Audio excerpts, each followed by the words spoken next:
जय जगन्नाथ आपण मानक प्रज्योति सुवाल को स्वागत। आ का मा बई पान गुआ थोई पान गुआ तोर मासक धर्म मोर। एई गीत शुणी आपण मैंने भावुवे मो बैशाख मसरे कौन पाई कार्तिक मासर गीतटी गाउची कारण एई बैशाख मासर गीतटी माने कार्तिक मासर गीतटी बैशाख मास सहित संपृक्त अछि। तार अर्थ होची आ का मा बई। तार अर्थ आरे आषाढ़, कारे कार्तिक, मारे माघ, बैरे बैशाख। तो बई आ का मा बई आर अर्थ होची चारोटी धर्ममास। तो बैशाख होची चारि धर्ममास भितरे गोटिए धर्ममास जेउ मासटी आमर प्रभु हरि को समर्पण करा जाय थाए। बैशाख मासटी अति प्रिय होची भगवान विष्णुकर। भक्ति एवं निष्ठार सहित आपण जदि एही मासरे हरिଙ୍କୁ पूजा करचंती ताहले आपण एई भवसागररू तरी जिवे। आपण एही मोह माया दुनियारू तरी जिवे। आपणको जो परजन्म केबे जन्मरे आपण ग्रहण करिवे नहीं। ताहा आपण कुकुर मांकड़ केमती पशु पक्षी कि किछि भी खराब जिनस ही आपण जन्म ग्रहण करिवे नहीं। आइदर आपण मनुष्य जन्म ग्रहण करपारती गोटे भल मनुष्य जन्म ग्रहण करपारती नहले आपणकर आत्मा सब बेले परात्मारे लीन होइजिव। ता सहित आपणकर जणा अजाणतरे जदि आपण किछि पाप करिचंती सेही पापरु मध्य मुक्ति मिलिथाए एई बैशाख मासर व्रत करचंती। ता व्यतीत जो मन आपण जदि स्कंद पुराण पढ़िबे कि बैशाख मासर महात्मा बही भी मध्य पढ़िबे तो आपण जानि परिबे जे बैशाख मासर महत्व माने बहुत अधिक रही। तो जो मैंने बैशाख व्रत करूचंती तांका कथा तो अलगा कारण मु आपनको पूर्व दीटा खंड वीडियो रे माने अपलोड करची बैशाख मासर केबे आरंभ होची बैशाख व्रत रे कौन करिबा। किंतु जो मैंने बैशाख व्रत माने मासक सारार व्रत करू नाहंती तो से माने केमिति भगवानकर माने आशीर्वाद लाभ करिवे कारण कौनसी कारणरू से माने जदि माने सेतिकी करि पारनांती ताहले से माने कौन करले माने तांको पाखरे आउ कौन ऑप्शन अछि कौन कले से माने प्रभुंकर माने आशीर्वाद मिलबो तांको कृपा मिलबो। तांकर जदि जोना अजंतारे किछि पाप करचंदी से माने से पाप केमती तांकर क्षय हबो चलंतु जानिबा ए वीडियो रे। देखंतु जो माने व्रत करू नांती मासक सारार ताहले से माने देखंतु मु माने बेसी न कर पारले माने आपण छोटो छोटो जिनस आपण करि परिबे। जेमति कि आपण प्रतिदिन जो पूजा करूचंती तो आपणको घरे तो प्रभुंकर कौनसी भी अवतारर फोटो कि प्रतिमूर्ति आपण घर थाई परे। आइदर प्रभु नारायणकर फोटो थाई परे नले लड्डू गोपालଙ୍କ फोटो नले श्रीकृष्णଙ୍କ फोटो नले आमर कालिया साहंतଙ୍କର प्रतिमूर्ति किछि आपणको पाखरे थाई परे। तो समस्त घरे आजिकल ए प्रतिमूर्ति रहुची तो जेकोसी प्रतिमूर्ति आपण रहुची तो आपण तो प्रतिदिन पूजा करचंती। तो प्रतिदिन जदि पूजा करचंती बैशाख मासरे किछि करिया दरकार नै। बैशाख मासरे जेमती आपण पूजा करिया कथा पूजा करंतु प्रभु को जेमिति पूजा करचंती पंचोपचार विधि रे फूल चंदन सिंदूर तांको दीप धूप नैवेद्य दे पूजा करिवे। केवल एतिकी जे जदि आपण को माने सुविधा होची तो तुलसी पत्र आपण टिके भगवान विष्णु को अर्पण करिवे कारण तुलसी पत्र अर्पण कले प्रभु बहुत खुशी होइथांती।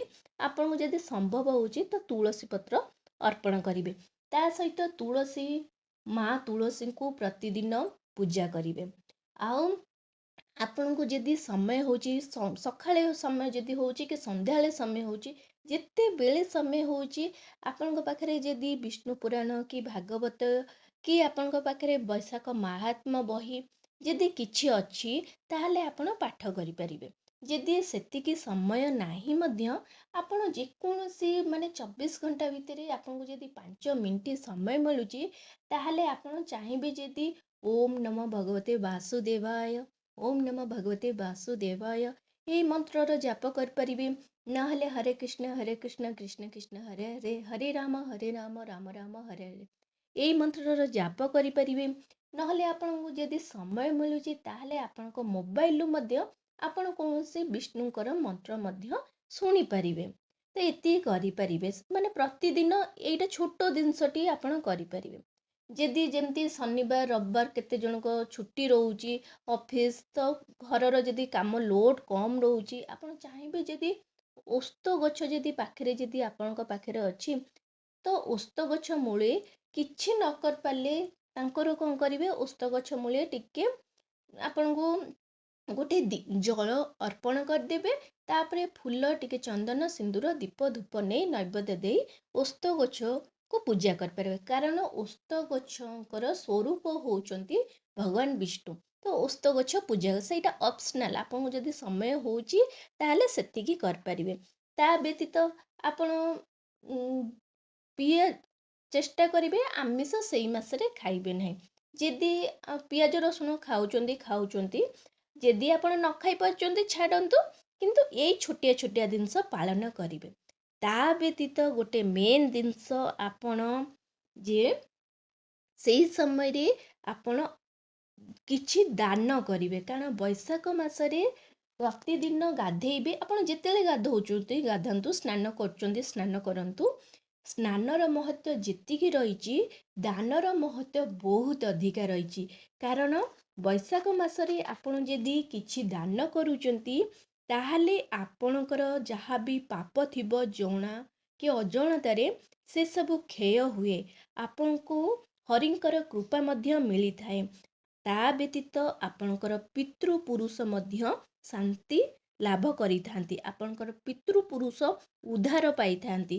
ଆପଣ ଯଦି ଅନ୍ନଦାନ କରୁଛନ୍ତି, ଆପଣ ଯଦି ଟିକେ କ୍ଷୀରି କରି, ଆପଣଙ୍କ ସାମର୍ଥ୍ୟ ହିସାବରେ ଆପଣ ଯଦି ଟିକେ କ୍ଷୀରି କରି କି ଖିଚୁଡ଼ି କରି, ଆପଣ ଯଦି ଯେକୌଣସି ବ୍ରାହ୍ମଣ ହୁଅନ୍ତୁ କି ଆପଣଙ୍କ ଭିକାରୀ ହୁଅନ୍ତୁ କି ମାନେ କାହାକୁ ଆପଣ ମାନେ ଏମିତି କାହାକୁ ଦରକାର, ଯଦି ବି ତାଙ୍କୁ ମଧ୍ୟ ଆପଣ ବାଣ୍ଟୁଛନ୍ତି, କି ତା ବ୍ୟତୀତ ଆପଣ ଗାଈ କୁକୁର ପଶୁ ପକ୍ଷୀ କାଉ ଏମାନଙ୍କୁ ଯଦି ଆପଣ ଖାଇବାକୁ ଦଉଛନ୍ତି, ଆପଣ ଅନ୍ନଦାନ କରୁଛନ୍ତି, ତାହେଲେ ଆପଣଙ୍କ ପିତୃପୁରୁଷ ଶାନ୍ତି ହେଇଥାନ୍ତି।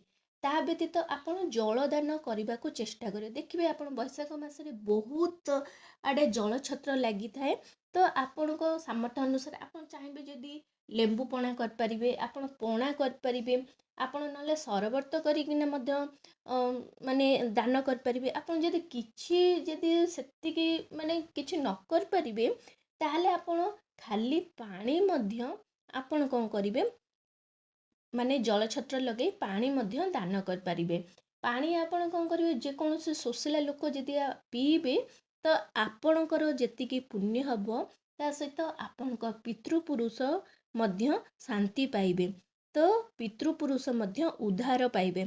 ଆପଣ ଯଦି ଏଇ ମାନେ ବୈଶାଖ ମାସ ଖରା ହଉଛି, ଟାଣ ଖରା, ସେଇ ଟାଣ ଖରାରେ ଆପଣ ଯଦି ପୁରୁଣା ଜିନିଷ ନୁହେଁ, ଆପଣ ଯଦି ନୂଆ ଆପଣଙ୍କର ବସ୍ତ୍ର ହେଲା କି ନୂଆ ଛତା ଚପଲ, ଯଦି ଆପଣଙ୍କୁ ଯାହା ଗୋଡ଼ରେ ଆପଣ ଦେଖିଲେ ଗୋଟେ ଭିକାରୀଟେ ଯାଉଛି, ତା ଗୋଡ଼ରେ ଚପଲ ନାହିଁ, ଆପଣ ତାକୁ ଗୋଟେ ନୂଆ ଚପଲ ଖଣ୍ଡେ ଦେଇଦେଲେ, କି କାହାକୁ ବହୁତ ଖରା ହଉଛି, ସେ ଛତା ତାଙ୍କୁ ଦରକାର ନିହାତି ଭାବରେ, ତ ତାଙ୍କୁ ଯଦି ଗୋଟେ ଛତାଟେ କିଣିକରି ଦେଇଦେଲେ, କି ଗୋଟେ ଅସହାୟ ଲୋକ, ସେ ତା ଦେହରେ ବସ୍ତ୍ରହୀନ ଅଛି, ତାକୁ ଯଦି ଆପଣ ଗୋଟେ ନୂଆ ବସ୍ତ୍ରଟେ ଦେଇଦେଲେ, ଏଇ ସବୁ ଛୋଟିଆ ଛୋଟିଆ ଦାନ ଯଦି ଆପଣ କରିବେ, ତ ଆପଣଙ୍କର ପିତୃପୁରୁଷ ଉଦ୍ଧାର ପାଇଯିବେ। ଆଉ ପିତୃପୁରୁଷଙ୍କର ଆଶୀର୍ବାଦରେ ଆପଣ ବହୁତ ମାନେ ସୁଖ ଶାନ୍ତି ସମୃଦ୍ଧିରେ ଆପଣଙ୍କର ମାନେ ଦିନଟା ଯିବ, ଆପଣଙ୍କର ସମୟଟା ଯିବ। ତା ସହିତ ପିତୃପୁରୁଷଙ୍କର ଆଶୀର୍ବାଦରେ ହିଁ ମଣିଷ ଉପରକୁ ଉଠେ। ଘରେ ଆର୍ଥିକ ଅନାଟନ ବିଲକୁଲ ବି ରୁହେ ନାହିଁ। ତା ସହିତ ଆପଣ ଯଦି ଅନ୍ନଦାନ, ଜଳଦାନ, ବସ୍ତ୍ରଦାନ, ଛତାଦାନ, ଚପଲ ଦାନ ଏସବୁ ଦାନ କରୁଛନ୍ତି ନା, ଆପଣ ପୂର୍ବ ଜନ୍ମର ପାପ ଯଦି କିଛି ଅଜାଣତରେ କରିଛନ୍ତି, କି ଏହି ଜନ୍ମରେ ଯଦି ବି କିଛି ପାପ ସବୁ କରିଛନ୍ତି, ତାହେଲେ ସେ ପାପ ସବୁ ଧୋଇ ହେଇଯାଇଥାଏ।